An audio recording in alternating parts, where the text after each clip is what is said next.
I believe that this series of discussions, of debates launched by Anton and the entire community is very important.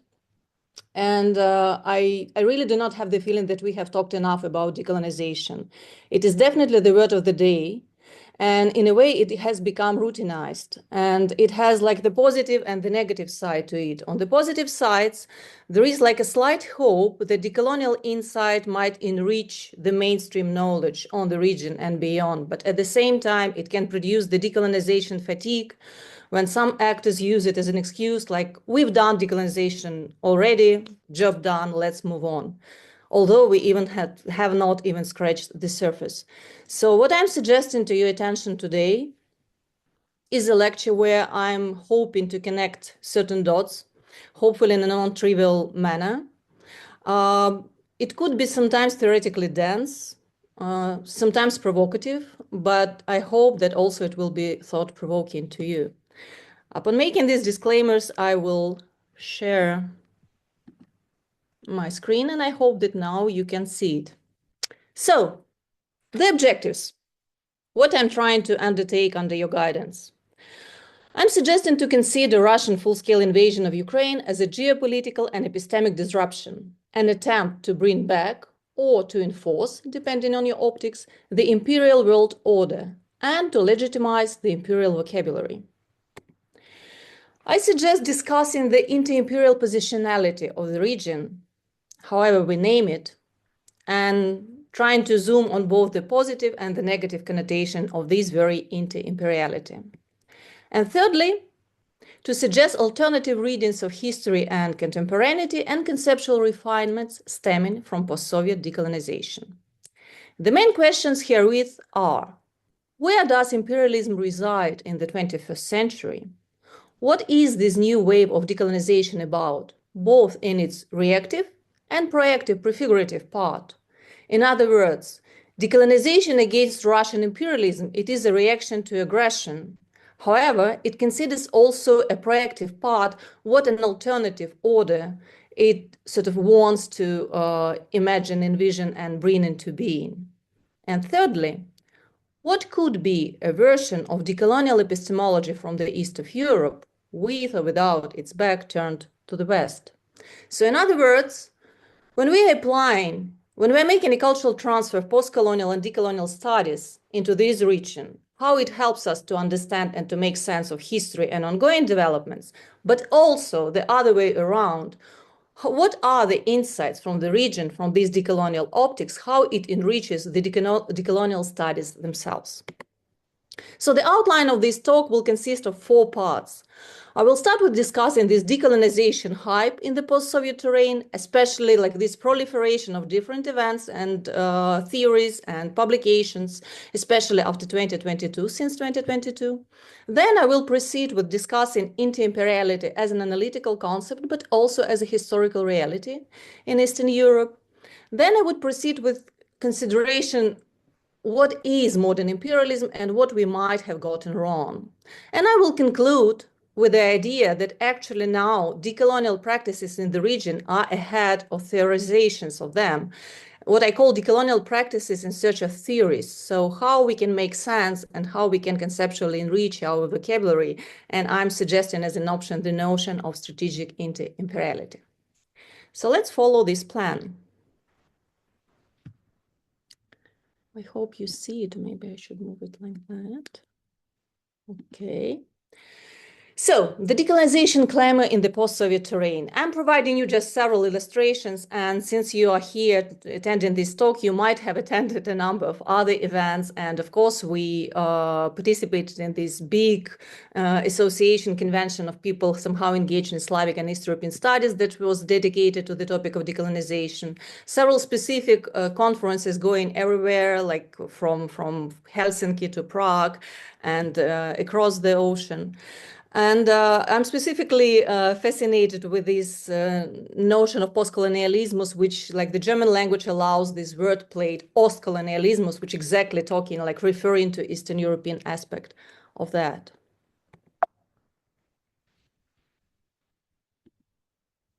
So, Russian war is a global disruption, back to the imperial practices and vocabulary. My main hypothesis here is the following. Putin attempts to bring back the imperial order and legitimize this imperial vocabulary and implement the imperial mindset, what Frederick Cooper calls thinking like an empire. What consequences it has?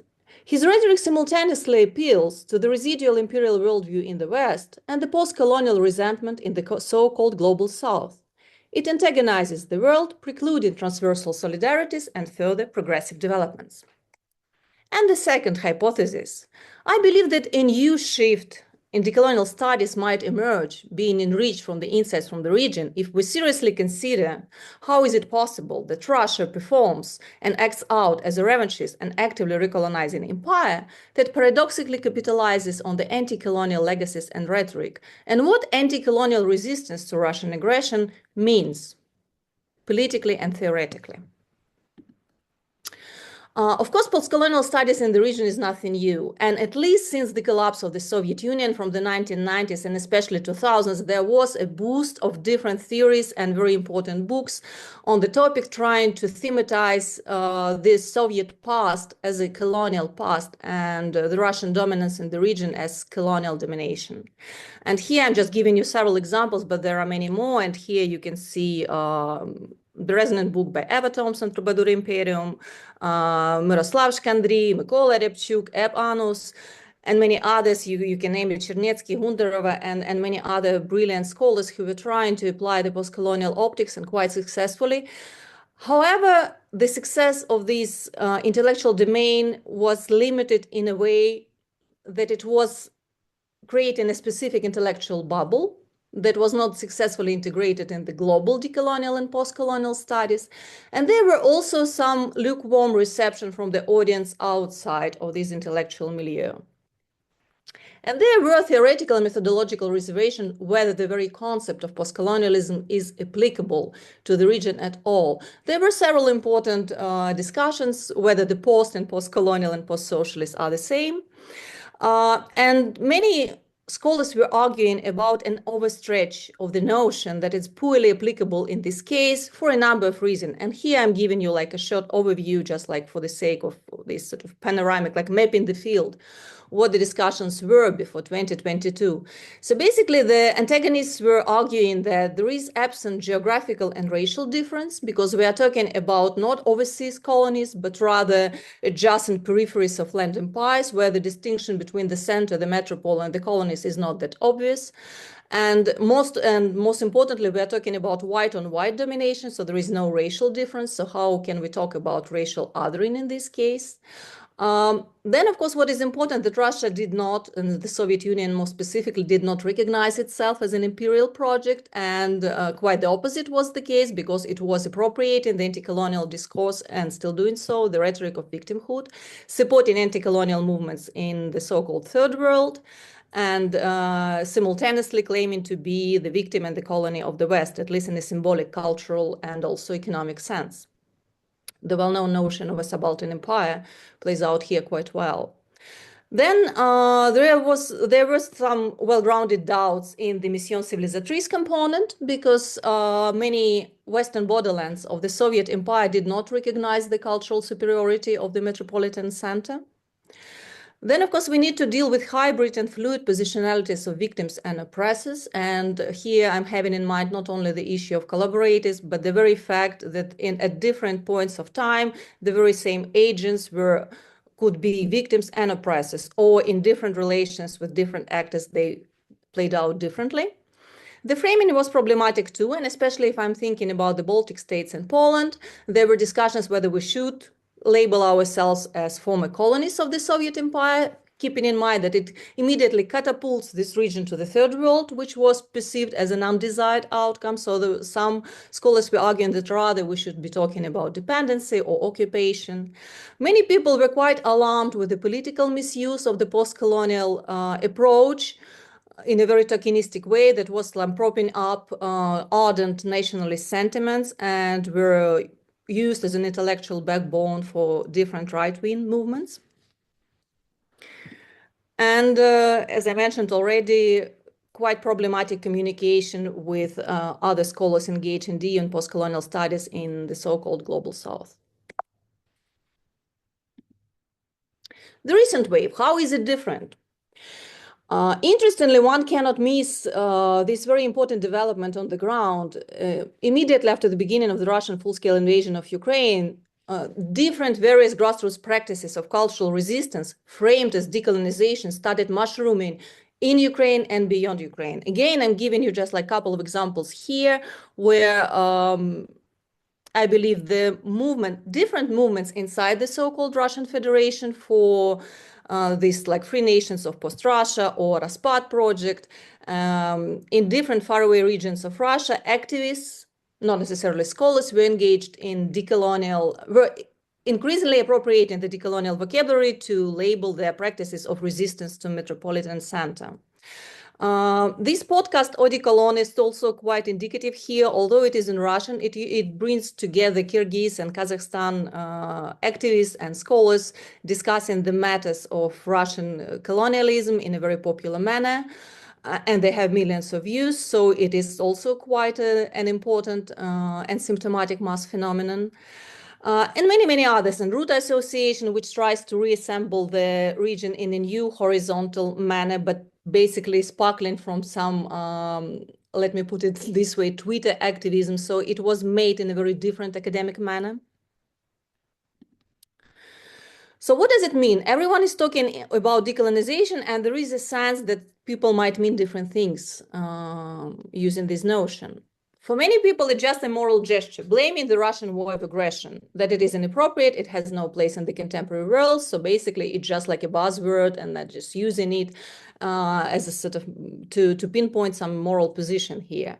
And also to some partly rectify to the pre-existing epistemic justice towards Ukraine and other so-called peripheral small nations, to giving them more attention, more airspace, and somehow like more opportunities to speak up for themselves. Fighting Russian hegemony in the region, rediscovering the self, going back to the roots and rediscovering history, culture, and basically looking in the mirror, not mediated by the metropolitan center, who we are and where do we belong, and how we connect with our neighbors, bypassing the centers of power in Moscow or elsewhere. And finally, revision of the Russocentrism of Western perceptions of the region, because it is no secret that Eastern European and Slavic studies have been heavily Russocentric, and it is still a pending task to overcome this Russocentrism. And for doing that, there is this overt plea for political and epistemological recognition of peripheral agencies. Underlying goals of decolonization. And here, I believe it's important to understand what is the meta objective behind all those dispersed and very diverse intellectual and activist initiatives. On the one hand, it could be perceived as a sort of trying to gain some symbolic capital within this kind of moral culture of victimhood. Convincing others of being a victim gives you a certain symbolic capital, which helps you achieve certain political goals. Another goal could be revenge, the reversal of the cultural hierarchies, a very sort of antagonistic anti-colonial ethos. However, the third option is possible as well, complexity and inclusion.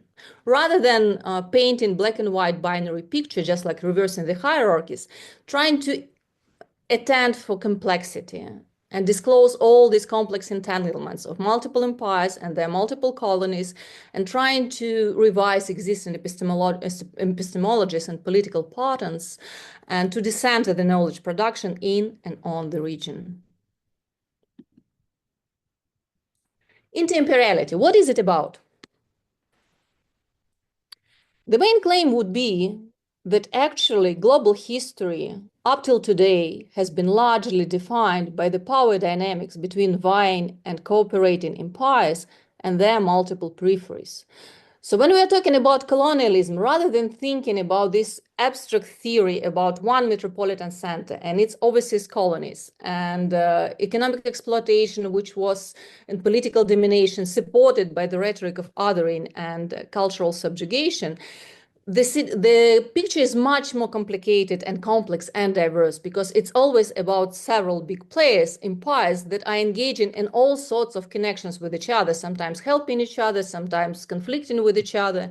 But also the colonies engage in a very complicated dynamics where we have not only subordination and learned helplessness, but certain practices of resistance, survival, hybrid positionalities, and then different colonies engage in the relations between themselves. And all of that brings together a very complex but very interesting picture which needs to be studied seriously. Power hierarchies are reproduced through a symmetrical economy of attention. When we are talking about centers of knowledge production and the legitimized ignorance towards peripheries, that perpetuates these power hierarchies because we think about peripheries as non-places that are somehow not neither politically nor epistemologically are interesting or important, because the most important things are happening in the centers. And that precludes us from seeing things as they are in their complexity.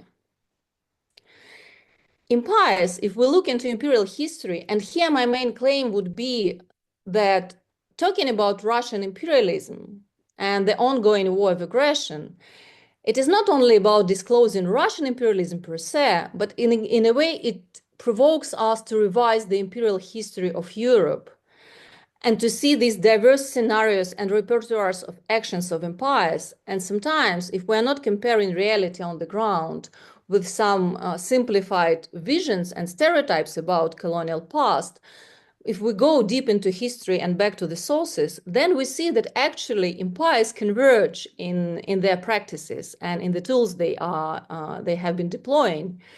And these tools are usually a combination of various strategies of differentiation, integration, and extinction. So it's not only about othering. It is about differentiated inclusion. So different peripheral actors and agencies are incorporated on different positions.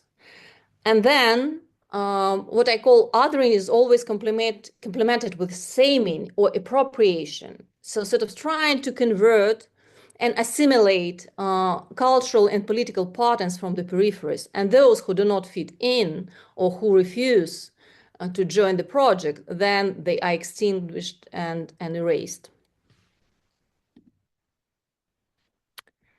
And if we're zooming into this complex and complicated history and contemporaneity, then we need to acknowledge that we should study not only the imperial strategies, but also counter-imperial strategies, because they are together co-constituting the modern world. In other words, we should study, on the one hand, strategies of domination and oppression, but also practices of resistance and survival. And again, it's not binary. Between resistance and survival, there are multiple scenarios of possible behavior. So inter-imperiality, it's co-imperiality plus counter-hegemonic resistance. And here are two books that I would suggest for your reading if you haven't done so yet, and they might be illuminating on the matter. So Eastern Europe as a long-standing periphery of multiple centers of power. It is about denied full-fledged agency, what Kundera famously called the tragedy of small nations, being constantly challenged in their very existence. Ascribed second-rate importance, orientalization, exoticization, racism towards Slavic people or Eastern Europeans, what Ivan Kalmar calls white but not quite, or Eastern Europeanism as a sort of very specific racism towards white generally population. Then that always like the gaze on the region is mediated by Russia and very often through the Russian lens. And very often minor nations are described as like neighbors of Russia or under Russia or periphery of Russia. And somehow it is always a discussion centered around Russia, even with the external gaze. And often only catching up is suggested as the best case scenario. So we are talking about unresolved imperial and colonial legacies in Eastern Europe, because this history of colonialism is largely a blind spot on the mental maps of scholars and commoners alike around the globe. And the usual framework suggested to our perception is basically Eastern Europe has like two possible ways to go. It's either the catching up logic, so they are like eternal democratic apprentices that need to be like taught how to behave in a civilized manner, how to integrate in the so-called civilized world, or they can backslide in dangerous nationalism, right-wing populism, and you name it. So these were like the two usual lands through which Eastern Europe was perceived by external observers. What is in literature called most increasingly Westplaining is not only manifesting the superiority of the West, but also the recognition of the West as the only evil empire. That might sound a bit weird because the West is usually, it could be replaced with Europe or the United States of America. So it has like different articulations, but the idea is that the main evil empire is there. And as the brilliant colleague David Oss rightly pinpoints it, he says that basically if we, and by we he means the US leftists, are not able to recognize the existence of multiple imperialisms, then we are guilty of the same kind of Americocentrism for which we castigate others. So how can we deal with vying and collaborating empires in Eastern Europe and their former colonies? Modern imperialism. Here I'm suggesting to your attention, just like as an intellectual exercise, try to challenge several grounding myths of the contemporary world. So the first one, which should be discussed, is the assumption that the modern world is made of nation states, that imperial order belongs to the past, and its vestiges were exterminated after World War II. So the core assumption is that the world of modernity is about nation states driven with certain ideologies. If we rectify this myth, then we can acknowledge that up till today we have largely existed in the predominantly imperial order with constantly shifting power balances between empire states, often labeled as great powers, and the decline of certain empires was mistaken for the end of empire as such, but it was simply about shifting power balances towards rising great powers and other empire states. Nation states proper and international norms and institutions prefigure an alternative global order, yet they have never become dominant, at least yet. So my proposal here would be that we might want to rethink the history of the 20th century, of the creation of the European Union, and the configuration, the architectonics of international relations from the inter-imperial perspective. What these alternative readings could be? The first one, made by a number of authors like Burbank, Cooper, and Timothy Snyder, that actually what we take as exemplary nation states are in essence empire states, former empires that democratized internally, but this democratization did not travel outside of their borders. And what we call nationalism is anti-imperial separatism. And Benedict Anderson convincingly proves this in his resonant book, Imagined Communities, and then in his later editions he even complains that people are constantly missing this point in this book, this argument that he was trying to make. So once again, democratization of European polities did not bring about the democratization of the world order. While we can argue that a number of Western polities are democratic indeed, but this democratization was not implemented on the world scale. The opposite was the case. And there was an important shift from the 18th to the 19th century, and Jennifer Pitts shows it in her book, A Turn to Empire, when actually these ideas of democratization of the world was on the table, but it was never implemented. And instead, it was like outsourcing resources for democratization domestically by hardening the conditions in the colonies. And that kept the imperial grammar of the world politics intact. Also, an important moment is that when we have the shifts in power balances in this imperial world order, when some empires are declining, that actually it does not bring about the deconstruction of the imperial order, but actually it brings more turmoil and it triggers catching up imperialism of aspiring empires. And the scramble for Africa was largely triggered by the declining hegemony of the UK, of the British Commonwealth. The interwar Central Europe, the proper nation states, are also exemplary because it was interesting how the newly established Czechoslovakia and Poland, the newly established nation states that somehow gained their sovereignty, they were trying to play also in this imperial logic. If you want to make claims for sovereignty, you need the colonies of your own. And this anecdotal Togo of Czechoslovakia or colonial aspirations of interwar Poland would be indicative cases. But of course, the most outrageous one would be Nazi Germany with its revanchist imperialism on the continent, and most recently Russia.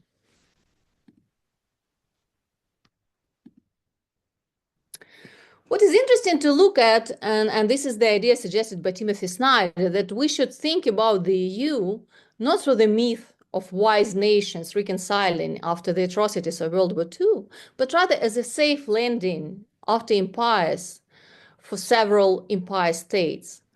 However, it was designed in a specific way that it was at least partly imagined as a post-imperial project with the potential of democratizing of international relations.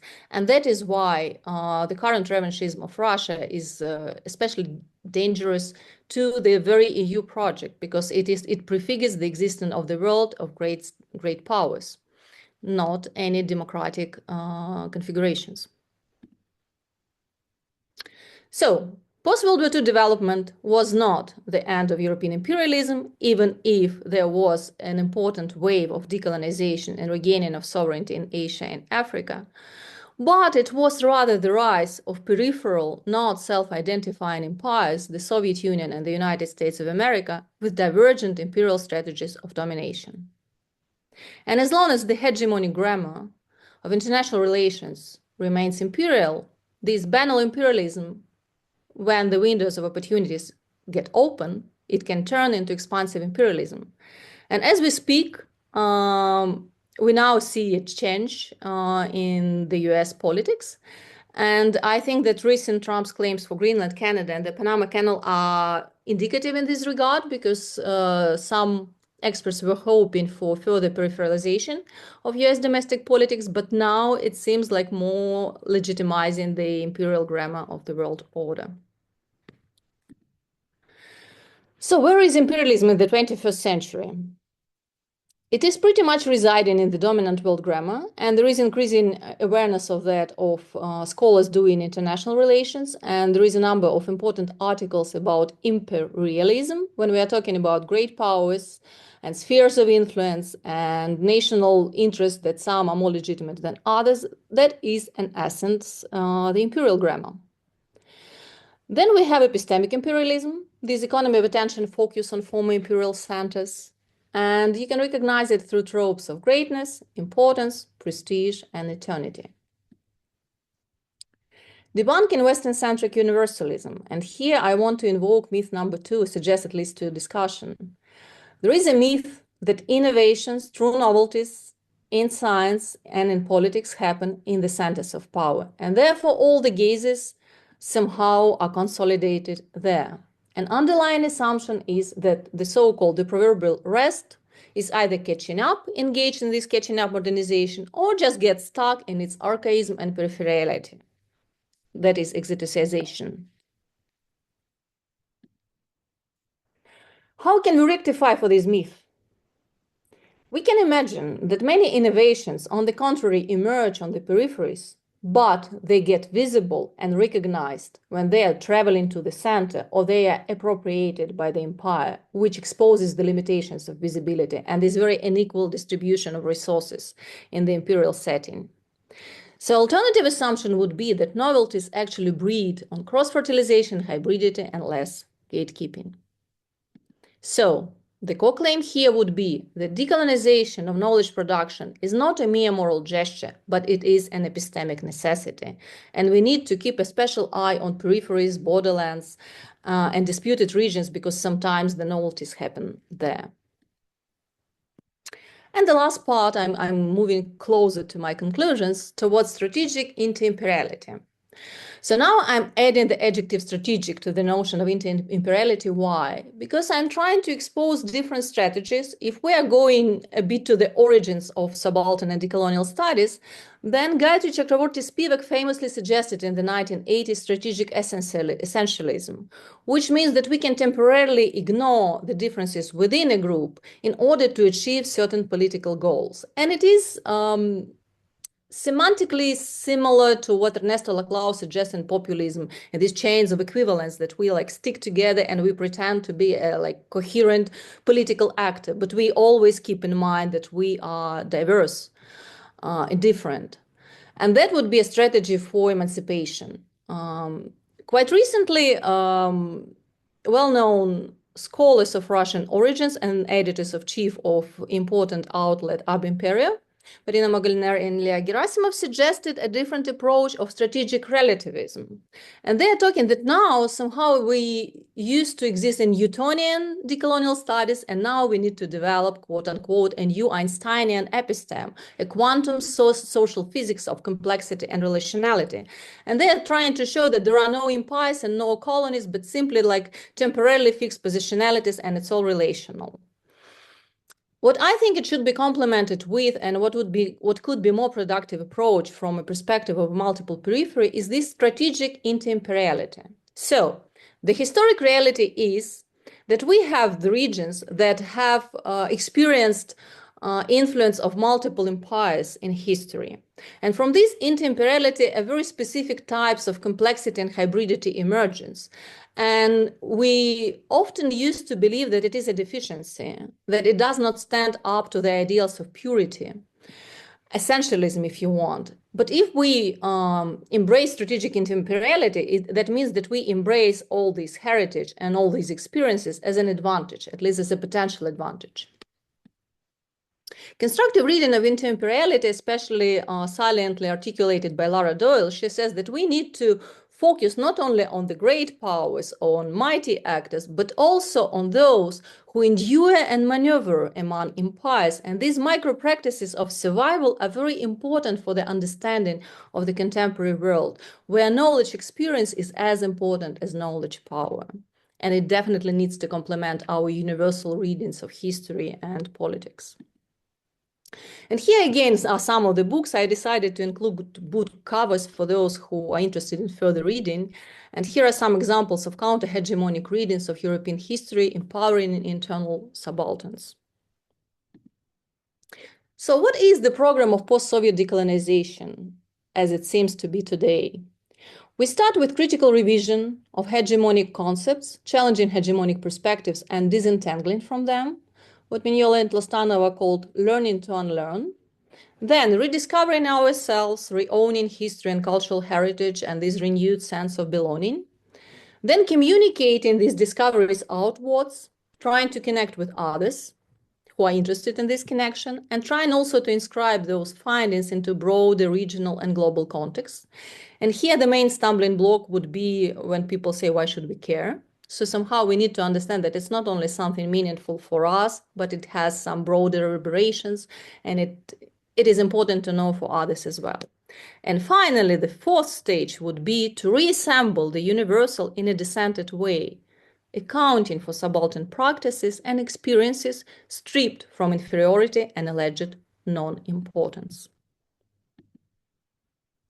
What could be the examples of positive renderings of inter-imperiality? Here you see the brave Schweig soldier. Hybridity as access to multiple cultures and contexts. Usually monolingual people are those who reside in metropolitan centers. And those who come from the peripheries, the so-called subalterns, they usually speak multiple languages, and they are at home or at least accustomed with multiple cultures. In the increasingly interconnected, globalized, but also turbulent world, it's rather an advantage than the opposite.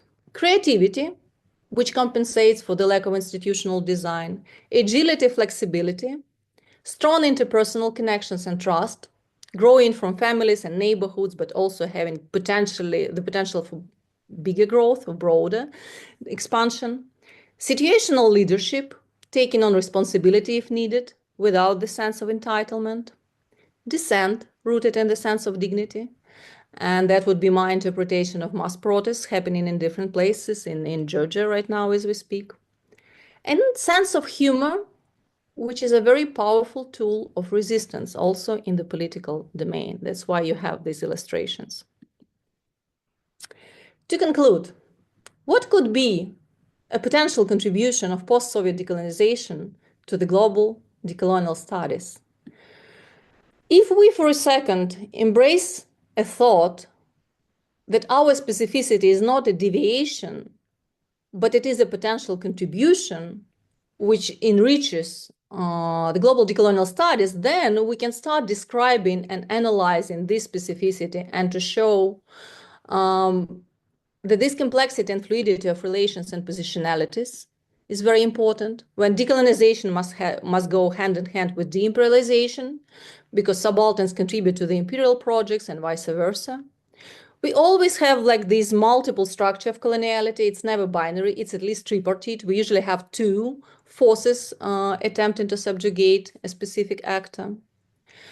Assimilation and appropriation is a prevailing imperial strategy due to this small cultural difference and small economic difference. Then it turns out that assimilation is much more profitable for empires. Specific matrix of differentiation, when the lack of racial difference is compensated with the enhanced social racism and regional othering. Those subversive strategies of resistance and survival that are increasingly important in the contemporary turbulent world. And I hope that it's not only about the contribution of the region, but somehow I see that it is synchronous with the inherent development on decolonial studies as such. And if we go to most recent publications covering different regions of the world passing through decolonization, then we see some consonance and we see some resonance. And importantly, I think there is a growing shift from the culture of victimhood, from the plea for revenge, to more empowerment of subalterns and attempts to rewrite histories in a way that shows the contribution of subjects as agents of change and development. And I will stop here and thank you for your attention.